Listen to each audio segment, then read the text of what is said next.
Magandang araw po sa inyong lahat. Ako po si Renz Marion, isang pharmacist at nurse. At ngayong araw, pag-uusapan natin ang isa sa mga 10 halamang gamot na kinikilala ng Department of Health, ang ulasimang bato o Peperomia pellucida. Ngunit bago natin talakayin ang napakaraming benepisyo nito, unawain muna natin kung ano nga ba ang gouty arthritis, isang kondisyon na karaniwang nagpapahirap sa maraming Pilipino.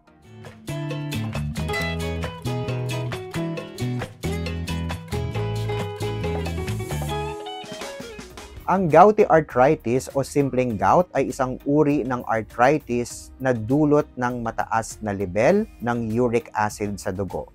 Kapag hindi nailabas ng katawan ang sobrang uric acid, bumubuo ito ng malakristal na deposito sa mga kasukasuan o sa ating joints, lalo na sa hinlalaki ng paa na nagdudulot ng matinding kirot at pamamaga.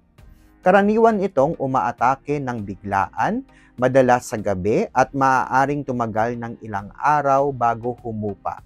Bukod sa pananakit, maaari rin itong magdulot ng pamumula, pamamaga at pakiramdam ng init sa apektadong bahagi na nagiging sanhi ng limitadong paggalaw.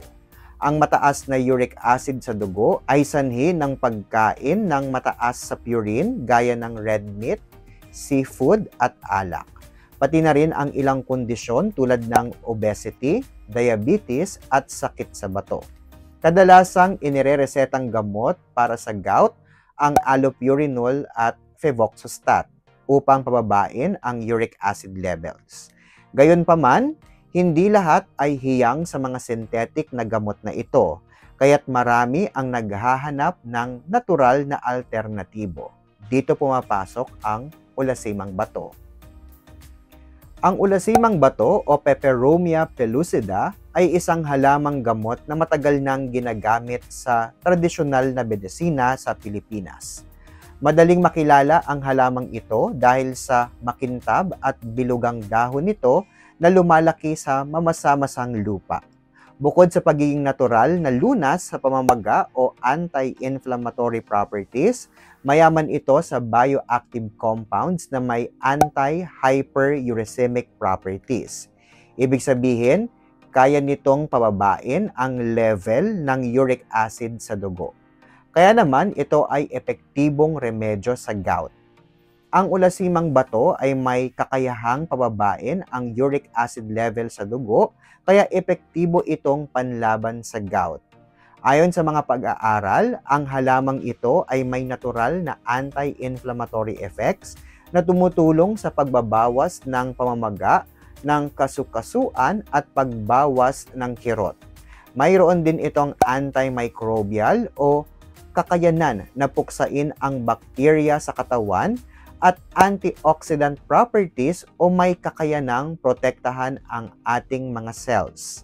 Kaya naman, ang ulasimang bato ay hindi lamang tumutulong sa gout, kundi pati na rin sa pangkalahatang kalusugan.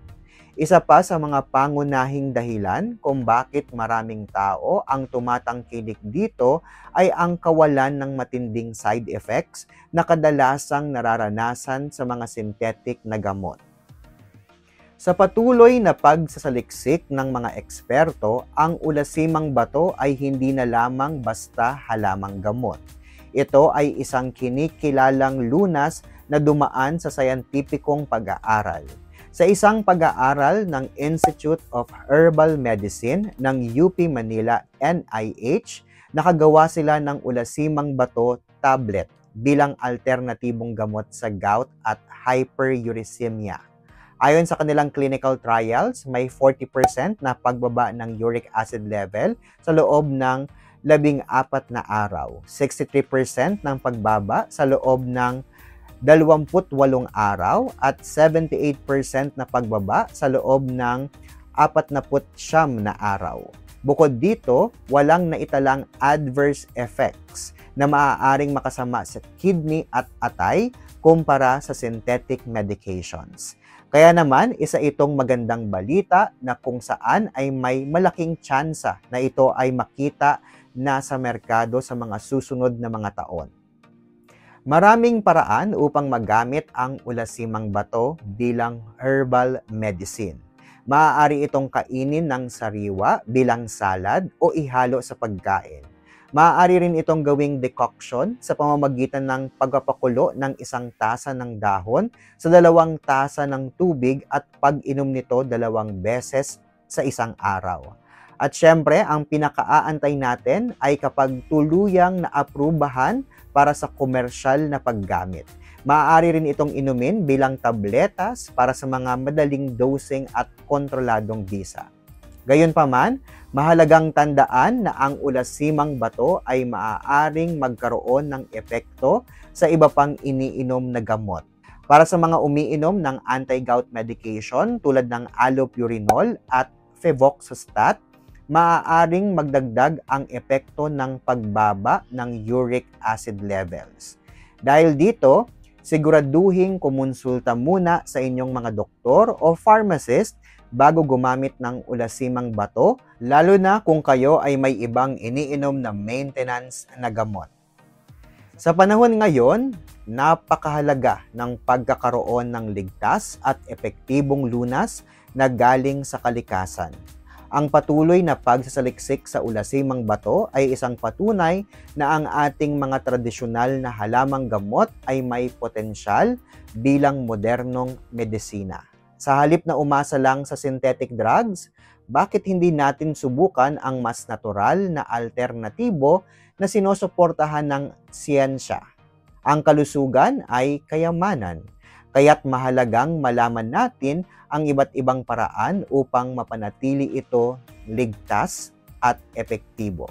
Ako po si Renz Marion, isang pharmacist at nurse at naniniwala ako na ang kalikasan ay may solusyon sa ating karamdaman.